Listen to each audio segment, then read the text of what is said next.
is changing, what is happening in terms of political, economic, social, technological, environmental, or legal and regulatory issues that can impact our beneficiaries and how it might affect us. Okay, so I have some examples here, then you get the slides, don't worry. For example, in terms of political, the short-term horizon in the political pillars is that there are elections in 2024, for example. This brings an uncertainty regarding the policies, the priority of the new government, making planning less certain. We all know that some also public organizations have, the uncertainty about their budget, and especially when there are elections and when the political environment can be affected by that, it can be lead to long-term stability to allow deeper commitment to projects, right? So this, for example, is an overall analysis. Or, for example, there is a change management of crisis situation, government focusing on maintaining jobs and stabilizing the economy. So this is a policy that the government is issuing under the political point of view that can make it resources less available. For example, for things like, we have seen, we'll go back to COVID-19, but there is a lot of aid and development priorities that have been shifted to the health issues and left maybe other sectors, deprived by resources. So the long-term, the resolution of impact of crisis will be long-term, and this will so this will not change. Basically, this will not bring lots of uncertainty in our strategic thinking, but it still should be taken into consideration. So in terms of economic, so the second pillar, volatile national global economy recession is probable, and that's actually is correct, is actual. Economy will be uneasy and business face tough financial decision, lower investment in plant, possible reduction of quality and productivity. What can be affecting our strategy is that the longer-term crisis management thinking is required, collaboration to improve, and rising unemployment. So those are things that obviously will impact the way your organization needs to think about its own strategy. So in terms of social, there are increasing connectivity, for example, because of advances during COVID. Digitalization leads to a more efficient, enabling resilient environment. This obviously can have a positive effect, right? So what does it mean for us? It means that this leads to more efficient, enabling a resilient business environment, fail faster, learn faster, for our beneficiaries. New and quick delivery mode, especially in remote communities, stronger community works together. So this is something that is an example where the one external social event can bring some positive impact, right? Also, we have the example of increasing demand for immediate, accurate information. So what does it mean for us? It means that there is more focus on social media platform as a means of communication. We will need to improve information gathering and dissemination process. Do we have new skills required in order to face that? Those are the questions that we need to ask.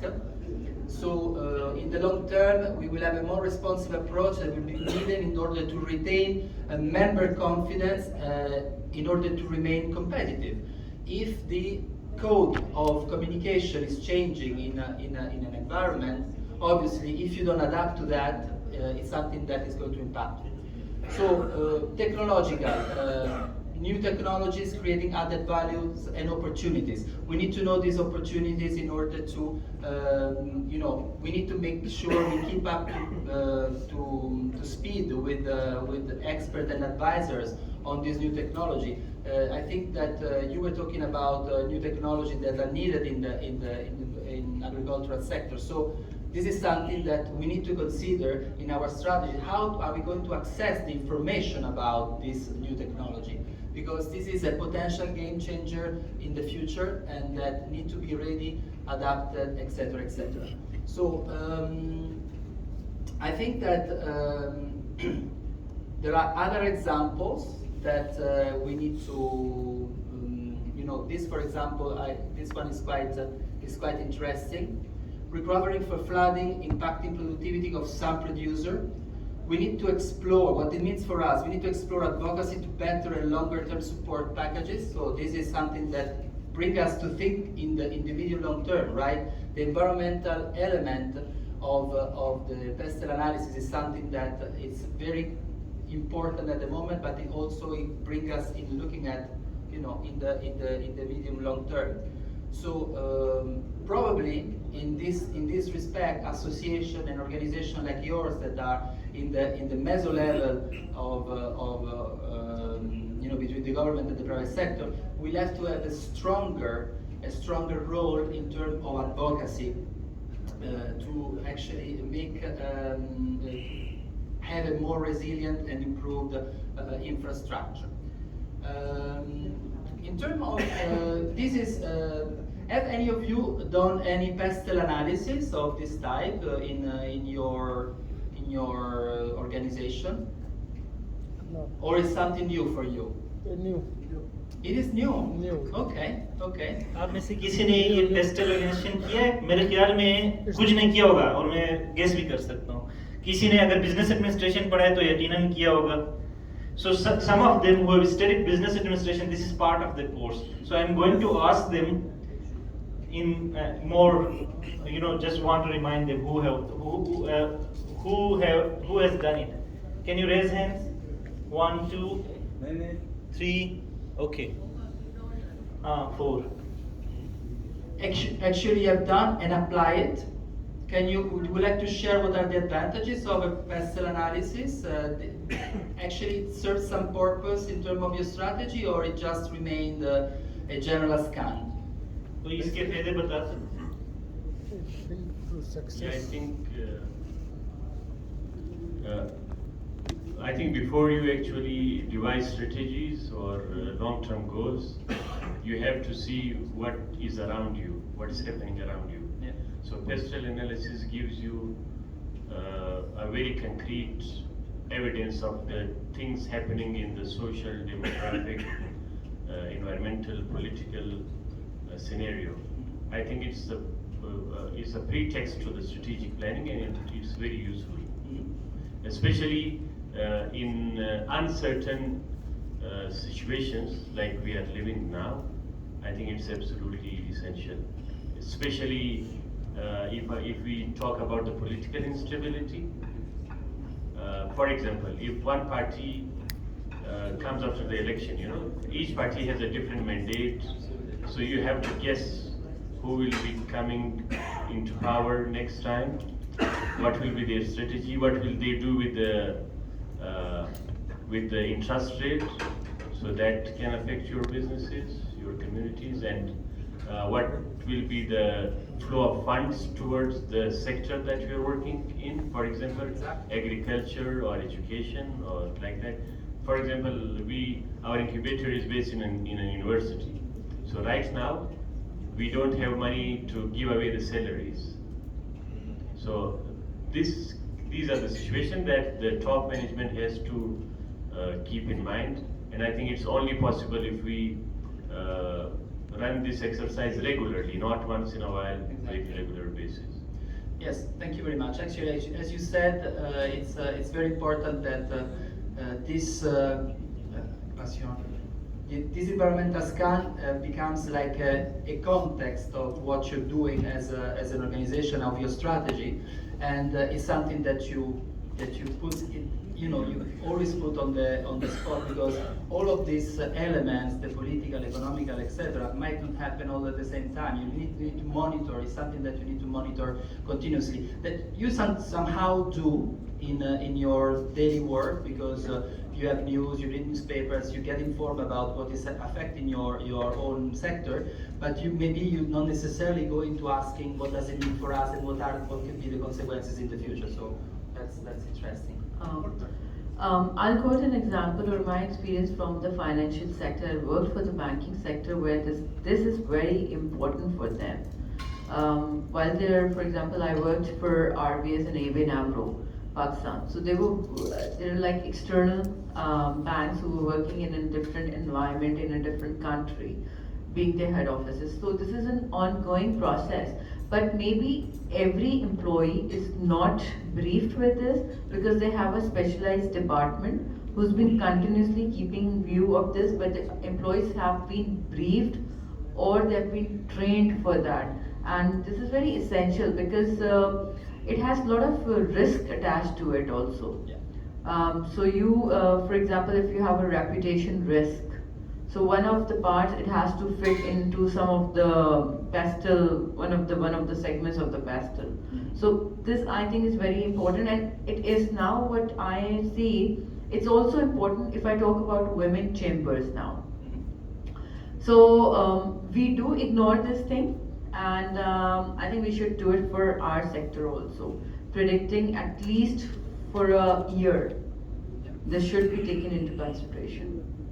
Yeah, absolutely. In terms of social element, for example, the environmental and also the gender dimension is gathering lots of traction these days. So there is also, that can be, as I said before, some positive aspect to the environmental, to the pestle analysis.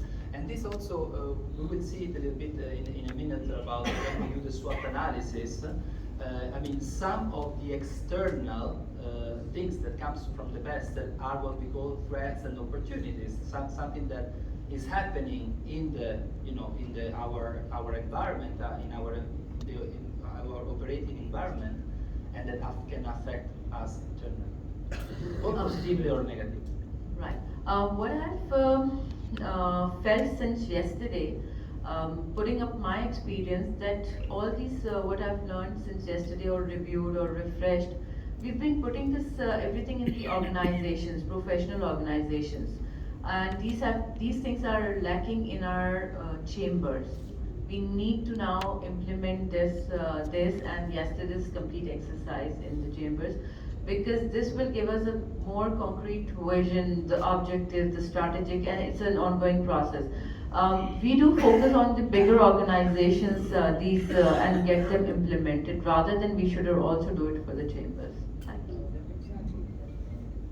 Great, thank you. And really good to hear that perspective, because I think the pestle is a really useful tool, but it doesn't have to be a difficult tool. You don't have to do a lot of work. It just provides you that thinking framework to help you understand what your context is. Should we do a line of it, Andrea? Yeah? You want to be here? Yes. Okay. So this is like a very, very basic framework of the pestle. So let's think about, let's take the women's chamber. Let's try this as a group. Let's have a think about this. Okay, so what would be happening currently, and let's talk about Pakistan. What would be happening currently? What's changing in the political context in Pakistan that could affect a women's business chamber? What things could be happening? हम women business chamber को मिसाल के तौर पे, example के तौर पे women business chamber को लेते हैं और इस पे पुट करने की कोशिश करते हैं. Elections are happening. Elections are happening. Hopefully. Hopefully elections are happening. She has a question, so I am going to repeat. Please. Women chambers को, क्योंकि यहाँ कोयटा से भी हैं, बलूचिस्तान सिंध से भी हैं, हम एज ए एग्जाम्पल लेते हैं और उस पे पेस्टल एनालिसिस करके देखते हैं. ठीक है? It's a very good for understanding more, and everyone can get benefits. Ji ji ji. So okay, let's do it. Sorry, Shah Sahab, you were saying elections. Election is happening, and this is the government. I mean, hopefully later this year, in October or November, there might be elections that may affect the scenario. Okay, that's very good. How would it do? So one of the things that you would need to know, so you're having an election this year, possibly. My country is also having an election this year.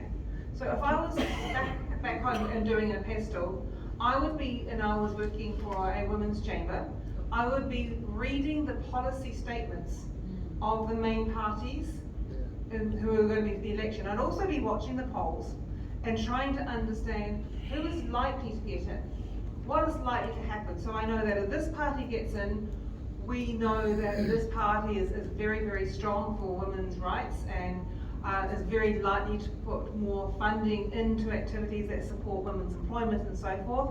And this other party, not so much. Yes. So, but you need to know both of those possibilities so that you can plan. So if you know that the party that is actually going to be really supportive of you gets in, then you're going to think, what's it going to do for us? Well, we're going to be able to apply for sponsorship, we're going to be able to get better visibility and so forth. If it's the other party that gets in, then we need to think, how do we create the visibility for women in business and show how important it is and what a core part of the sector it is. And so one of them you have to influence, and the other one you are trying to gain more support to increase your activity. So that's what you would do with the political one. So then if we go to the economic, then it's about understanding how women's businesses play in the economic environment. And so this is getting some statistics and so forth, understanding what proportion of the business sectors, women's businesses, where are they strongest, where do they need more support, where might they be able to have better leverage, these types of things. So understanding that context for your organisation inside what's happening in economics. So you might know that maybe your country might be going into a recession. What does that mean for businesses? We know that a lot of countries are in recession, particularly after COVID and after natural disasters. Inflation goes up and there's a recession. Our government's forcing what they call a shallow recession, so they're putting interest rates up really high so people stop spending and start saving. What they don't understand, if you haven't got any money to save because you're spending it all on extra interest rates, you can't save, but never mind. We'll have that discussion later. But we understand that what happens is happening in the economic environment. Yes, so you have a comment? Basically, if we are discussing particularly some social norms and customary practices. So these customary practices and the less mobility of the women, no access in the market. So these are the factors which are contributing the economical, political, and lot of things. And there is some other things. When we discuss the political scenario, mostly now the government is also announced the 33% seats in local bodies for the women. They allocated for the women, but the election commission also issue this one notification that each party must provide the training on the open competition of the political parties to provide the women seats. But even no any political party is also following this issues. So these are the major issues. The main issues which is very because the women look after the livestock, women also contributing in the agriculture, but they have no any access to market, to bank, to create loans. These are the major issues to basically. And this is why we do this scan to understand what's happening in these particular areas, and what the context is. I think why we need of the women chambers of commerce in the country, because there's no enabling environment for the women. They may be in the mainstream of the entrepreneurship in the businesses. That's why, because they are disconnected from the facilitation, from the facilities of the financial facilities, as well as the enabling environment from the policies, from the political process, as well as the economic the environment is not alone. That's why the chambers came into existence. Now the thing is, still they are not getting such kind of the due rights of the women chamber of commerce in the country, because still the enabling environment is not the different aspect is still under in the influence. That's why they are not getting such kind of their main things, because the rural women they are not in the agribusiness. If they are come forward, they are not been connected with the market. They are not been connected with the financial institution. They are not been connected with the technology. They are not been created and provided by the enabling environment to go in the mainstream of the businesses process. So that is the factors who are not coming in the mainstream. And you know what you've done? You've actually commented on the social, technological, and environmental aspects all at the same time. So yeah, so you covered a lot. Yeah, just 1 second. I just wanted to so I want to say it's really important to understand these different things and separate them, to understand what is happening. So we have some comments coming from here and over here. So let's go to you first and then over here. Yeah, I have also one point. In the PESL, you have mentioned political, economic, social, technological, environment, and legal regularity. And you have been taking the example from our environment, our society, Pakistan.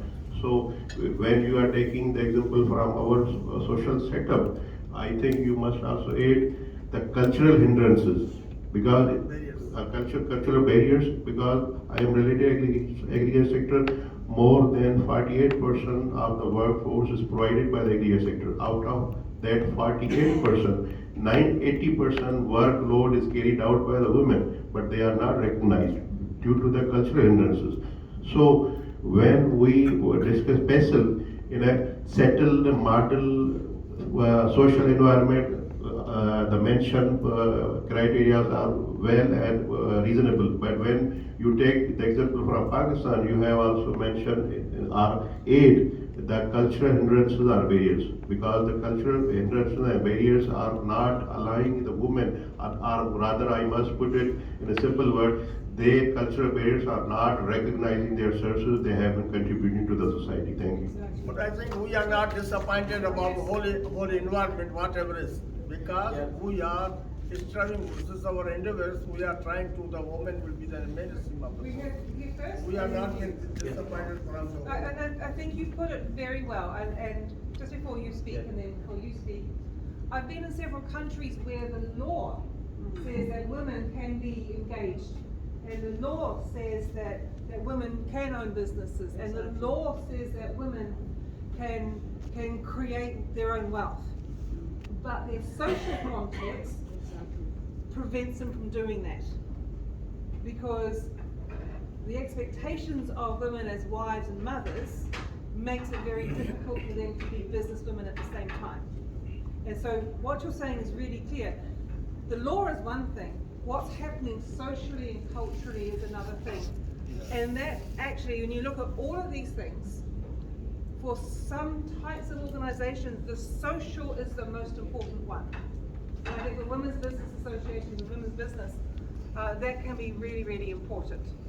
Please. Yeah, we are living in third world countries as well. In Pakistan, developing countries, 52% of our population is women, and unfortunately, we haven't the rights give them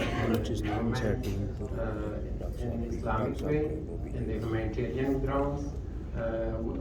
Our political parties are claiming that we are giving participation at the party, but they are not giving. They not take part the general election in earlier cases, just like in 20, and the cottage industry will not develop if our social norms will not allow to participate in the industry outside the houses. The government will not develop the cottage industry and houses, just like in Iran and Gulf countries. They are developing the cottage industries. Before partition, in subcontinent, the Britishers developed the cottage industries at houses, at homes.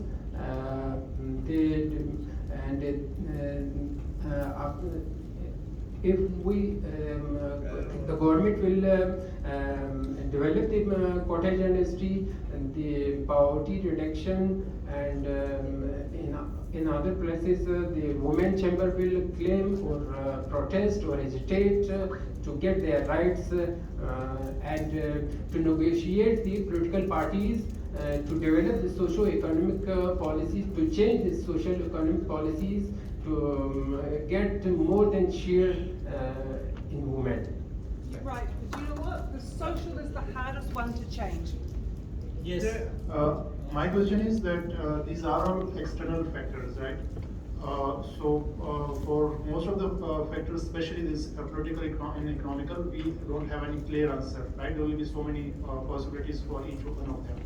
So how we will consider each one of them? Should we include all the possible answers, or should we be considering only on one side of them? The most likely things that to happen. The most likely. So when you can look around and see, you read the papers, you know what's happening, and you can say, yes, this is what we see is changing currently. Right. Of course, you don't have a crystal ball, you cannot understand the future, but you can use what's happened in the past and what's happening around you to understand what's changing currently, what the mood of the country is. You know what's going on. So you can't put every single thing down here, but you think what in terms of what's changing that affects us. Okay? That affects us. And then how might that affect us? Or we can include most likely or unlikely situations both, and we'll be ready for the opportunities. Yeah, and it's for just that. it's just to understand what may be the situation coming up during the course of the strategy. This is, for example, if I'm talking about the political situation in Pakistan, if two parties are, entirely contradictory to each other, right? Their policies are very, in the opposite directions. So if I just say on one party and I will just consider one party, and by chance the other party wins, my whole policy will be So you would look at how likely it is. I mean, there are some countries where only one party is ever going to win. Right. In other countries, you never know what's going to happen in the election. In a democracy, it could be anyone. Yeah. So you look at the ones who are most likely to win and understand their policies if you have an election coming up. You don't have everybody's policy, but say, look, we think this party might win, but this party might win. We need to understand the policies of both of them, because you don't know who will win, so you need to be ready to see how you might react. But Pakistan, you have one of the first women prime ministers in the world. Did you not? Yes. Did you not? Twice. Be proud. Yes, be proud. I have different analysis of the political situation here in Pakistan. What I see, it's totally uncertainty, and I can't see elections here during this year. Number one point. Please guide us again. Similar is the situation there in the economic arena. The economic condition of Pakistan, really, it. IMF has a lot to penetrate into the economy of Pakistan, and there are a lot of conditions there. Even yesterday, a lot of, I should say, demolishing the citizen rights have been, those conditions have been accepted that can also demolish the rights of the citizens there. Yesterday, we are going to have another MOU with the IMF. So again, uncertainty is there, and there are two types of economies that are in Pakistan: regular and black market. That is also one of the biggest challenges there. How can women, and let's talk about the empowerment of or participation or the empowerment of the women in the political arena. Women are nowhere in Pakistan. In the political situation, they are unable to have a voice, to have control in the government sector. Once they are at the administrative level or in the parliamentary level, they have no voice to have feasible policies and some relaxations for their economic growth. All the policies which are prepared and brought into the practice have never been, the woman has directly never been asked. All the policies are man-made for the woman. And this is also, I'm sure all my brothers and the colleagues would agree with me. Most of the policies are not even, for a woman, most of the policies are not women friendly. They are unpracticable there. So in these both situations there, similar is the condition, you were talking about the social issues. There are a lot of social issues in Pakistan. None of the political party, none of any chambers, none of any business community or the chambers are assessing or have the ability to assess these problems because we do not have any grassroots level data. Once you don't have the data, we still do not know, this country does not know what percentage of the woman is contributed into the economy of Pakistan. Not only at the national level, but also at the provinces. And not to talk about the districts here. Balochistan definitely is far away. We always say we are 100 years back from the capital city of Islamabad. So in these all tough conditions, uncertain conditions, without any data, can it be easy to practice this system? The thing is that you just did the pistol. You just did it because you just went through the conditions that exist in the pistol. So knowing the situation, even if it's not the situation that you want it to be, allows you to understand what will happen and what needs to happen. Okay, so but by stating it, it's there, it's real. By ignoring it, you cannot take it into consideration when you develop your strategy. And yes, I cannot comment on Pakistan, but I know change is hard, but change can happen. A little seed. A little seed is all you need, and just one or two brave people. And history is littered with brave people making tiny steps that make change. I mean, so my country, we were the first country in the world to give women the vote. But that wasn't easy. It wasn't easy, but it took some brave people. It always takes people to, you see in other countries, you know, there are things that are happening that are not good. But there are always people who want change.